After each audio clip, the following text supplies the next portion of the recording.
সমুদ্রের মাঝখানে একদিন একটি জাহাজ প্রচণ্ড ঝড়ের মুখোমুখি হল।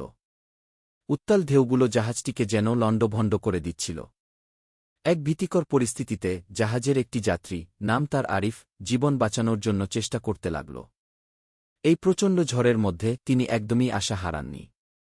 অবশেষে ঝড়ের পরিণতি তাকে ভাসতে ভাসতে এক নির্জন দ্বীপে নিয়ে গেল। দ্বীপের তীরে পড়ে গিয়ে যখন আরিফের জ্ঞান ফিরল, তখন তার মনে প্রথম চিন্তা হল আল্লাহর প্রতি কৃতজ্ঞতা জ্ঞাপন করা। জীবনের এই নতুন সূচনা তাকে উজ্জীবিত করল। আরিফের দিনগুলো শুরু হল দ্বীপের তীরে বসে অপেক্ষা করার মাধ্যমে, যেন কোনো জাহাজ তাকে উদ্ধার করতে আসে। প্রতিদিন সকালে সূর্যের আলোয় উঠে তিনি সাগরের দিকে তাকিয়ে থাকতেন। কিন্তু দুর্ভাগ্যবশত প্রতিদিনই তার আশা হতাশায় রূপান্তরিত হতো। তবে এই হতাশা তাকে নিঃসঙ্গতায় ডুবতে দেয়নি। সময়ের সাথে সাথে আরিফ দ্বীপের পরিবেশে অভ্যস্ত হতে শুরু করলেন। তিনি সমুদ্র থেকে মাছ ধরতে শিখলেন এবং বন থেকে ফলমূল সংগ্রহ করতে লাগলেন। ধীরে ধীরে তিনি তার জন্য একটি ছোট ঘরও তৈরি করে ফেললেন, যা ছিল তার নিরাপত্তার প্রতীক।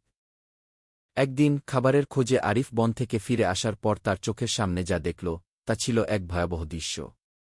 তার তৈরি করা ঘরটি সম্পূর্ণভাবে আগুনে পুড়ে গেছে।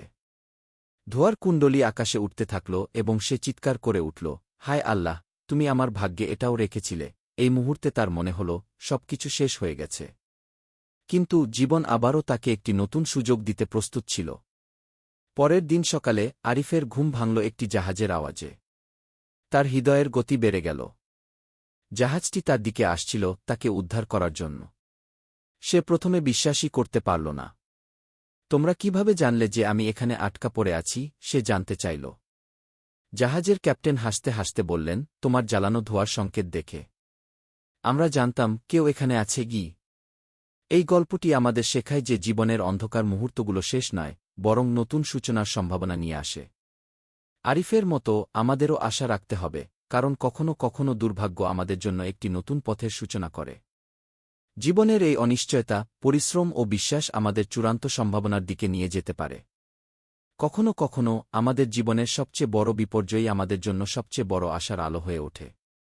এই শিক্ষণীয় গল্পটি যদি ভালো লাগে তাহলে লাইক, কমেন্ট ও শেয়ার করুন, আর এরকম শিক্ষণীয় গল্প আরও শুনতে চাইলে আমাদের এই নতুন চ্যানেলটিকে সাবস্ক্রাইব করুন, যাতে আমরা একটু উৎসাহ পাই।